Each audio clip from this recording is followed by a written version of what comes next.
नमः श्री जतिराजाय विवेकानंद सूरय सच्चिद सुख स्वरूपाय स्वामिने तापहारिणे।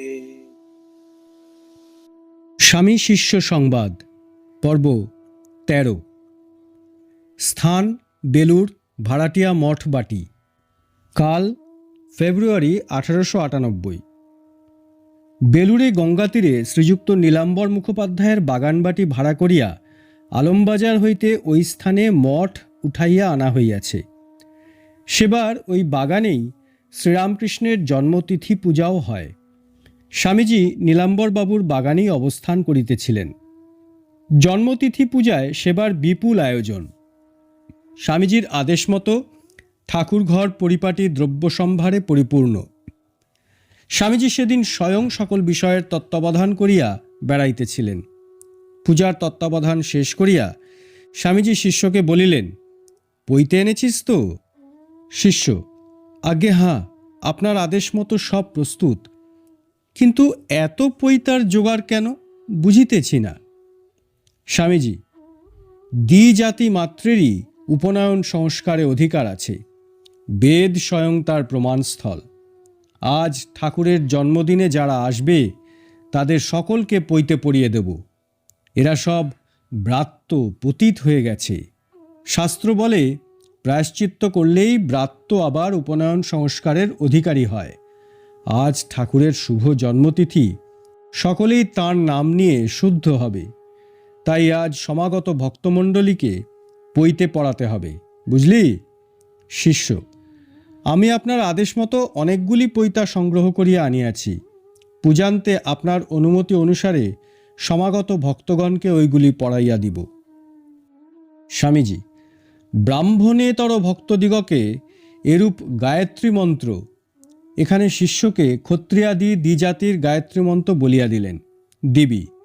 ক্রমে দেশের সকলকে ব্রাহ্মণ পদবীতে উঠিয়ে নিতে হবে। ঠাকুরের ভক্তদের তো কথাই নেই। হিন্দু মাত্রেই পরস্পর পরস্পরের ভাই। ছোবো না বলে এদের আমরাই হীন করে ফেলেছি। তাই দেশটা হীনতা, ভীরুতা, মূর্খতা ও কাপুরুষতার পরাকাষ্ঠায় গিয়েছে। এদের তুলতে হবে, অভয়বাণী শোনাতে হবে, বলতে হবে তোরাও আমাদের মতো মানুষ, তোদেরও আমাদের মতো সব অধিকার আছে, বুঝলি? শিষ্য, আজ্ঞে। স্বামীজি, এখন যারা পইতে নেবে তাদের গঙ্গা স্নান করে আসতে বল। তারপর ঠাকুরকে প্রণাম করে সবাই পইতে পড়বে।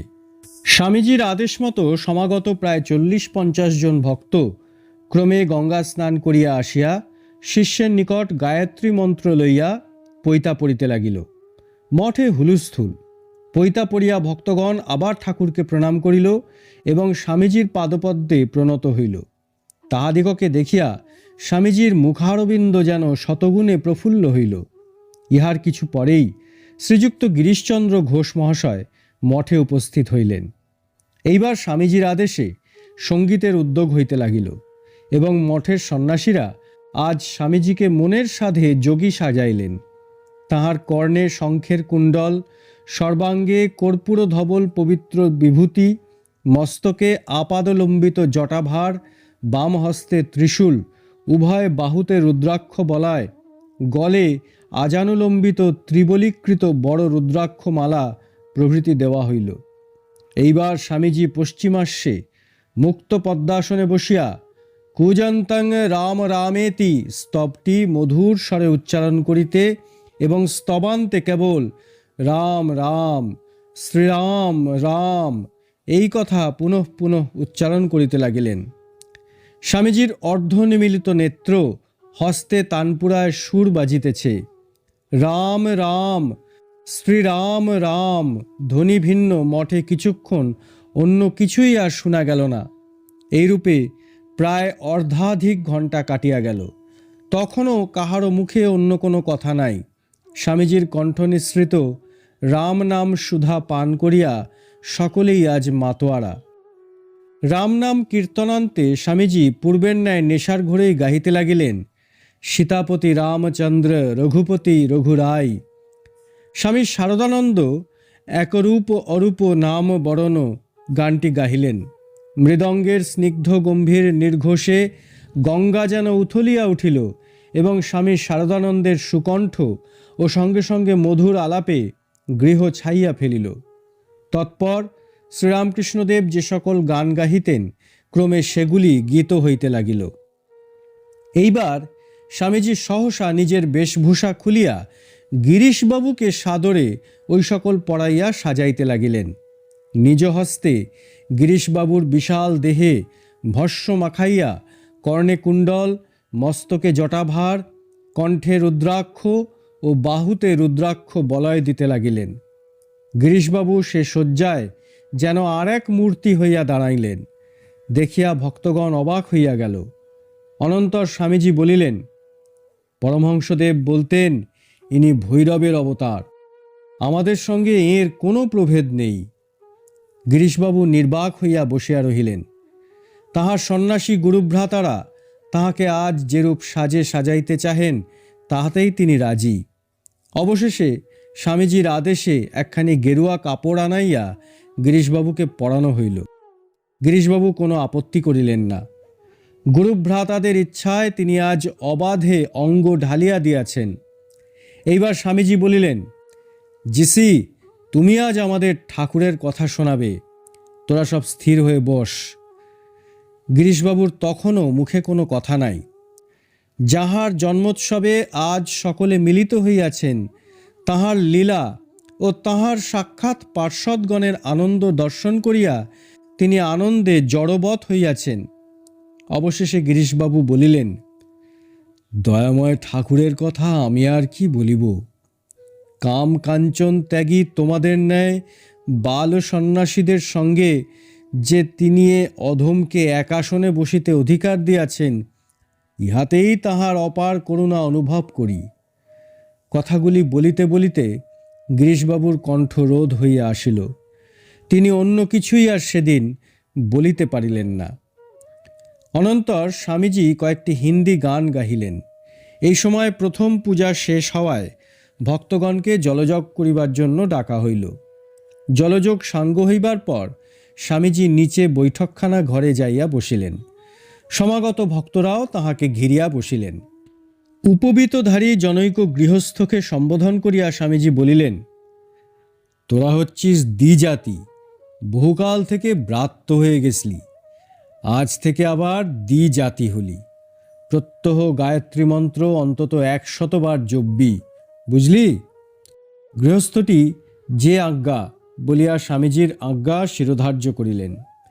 ইতোমধ্যে শ্রীযুক্ত মহেন্দ্রনাথ গুপ্ত মাস্টার মহাশয় উপস্থিত হইলেন। স্বামীজি মাস্টার মহাশয়কে দেখিয়া সাদর সম্ভাষণে আপ্যায়িত করিতে লাগিলেন। মহেন্দ্রবাবু প্রণাম করিয়া এক কোণে দাঁড়াইয়াছিলেন।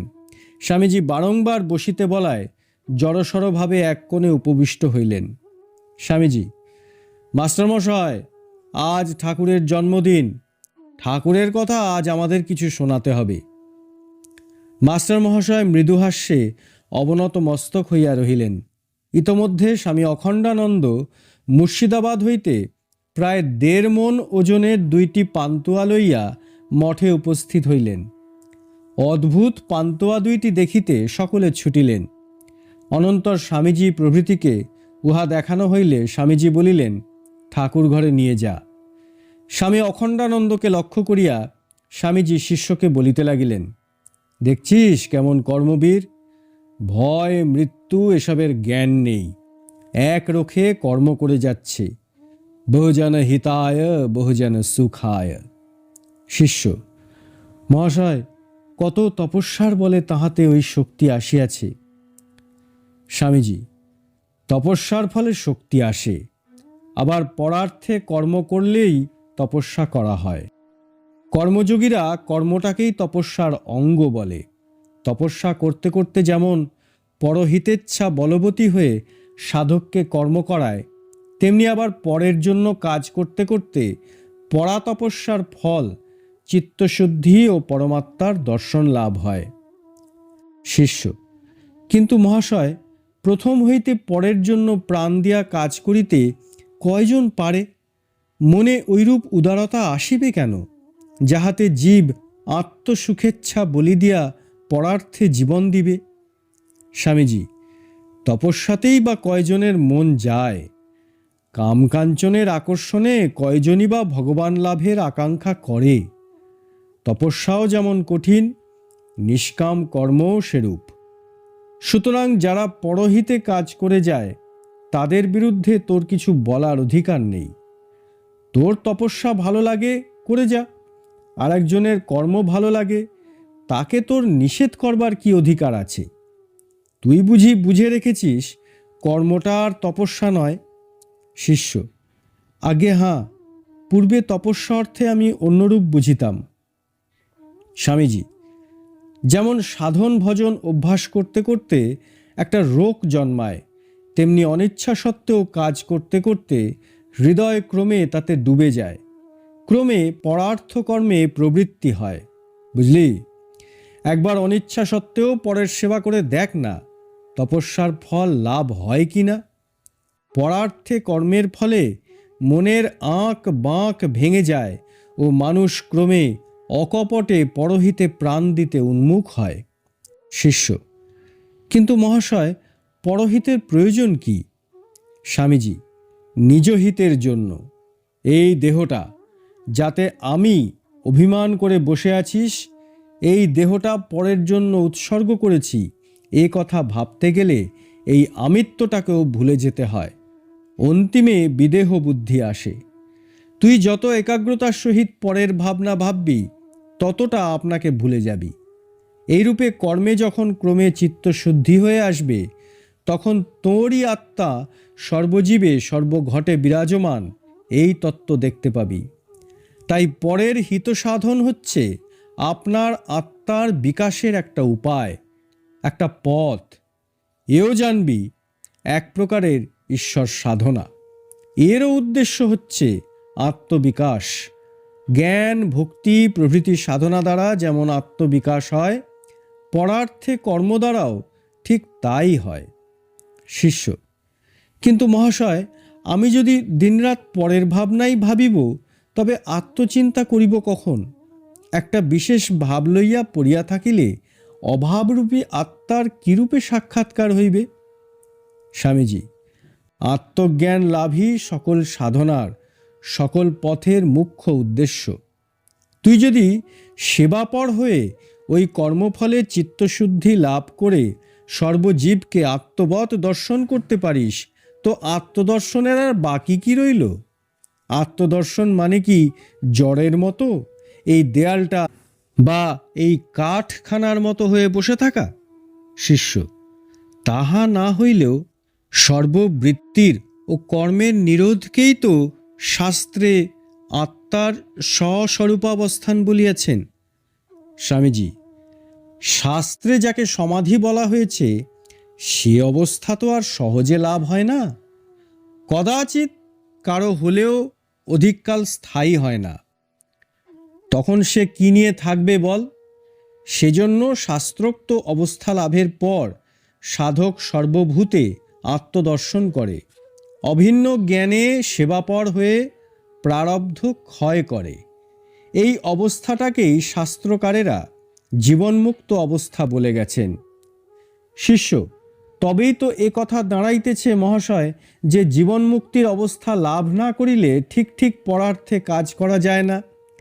স্বামীজি, শাস্ত্রে ওই কথা বলেছে, আবার এও বলেছে যে পরার্থে সেবাপর হতে হতে সাধকের জীবন মুক্তি অবস্থা ঘটে, নতুবা কর্মযোগ বলে একটা আলাদা পথ উপদেশ করবার শাস্ত্রে কোনো প্রয়োজনই ছিল না। শিষ্য এতক্ষণে বুঝিয়া স্থির হইল। স্বামীজিও ওই প্রসঙ্গ ত্যাগ করিয়া কিন্নর কণ্ঠে গান ধরিলেন।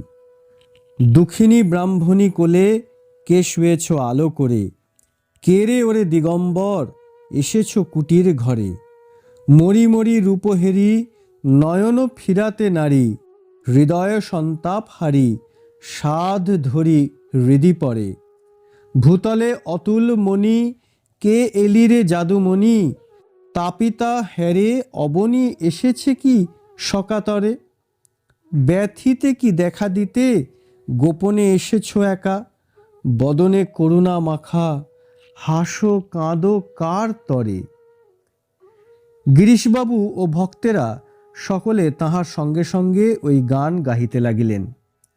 তাপিতা হেরে অবনী এসেছ কি সকাতরে, পদটি বারবার গীত হইতে লাগিল। অতঃপর মজলো আমার মন ভ্রমরা, কালীপদ নীলকমলে ইত্যাদি কয়েকটি গান হইবার পরে তিথি পূজার নিয়মানুযায়ী একটি জীবিত মৎস্য বাদ্যোদ্যমের সহিত গঙ্গায় ছাড়া হইল। তারপর মহাপ্রসাদ গ্রহণ করিবার জন্য ভক্তদিগের মধ্যে ধুম পড়িয়া গেল।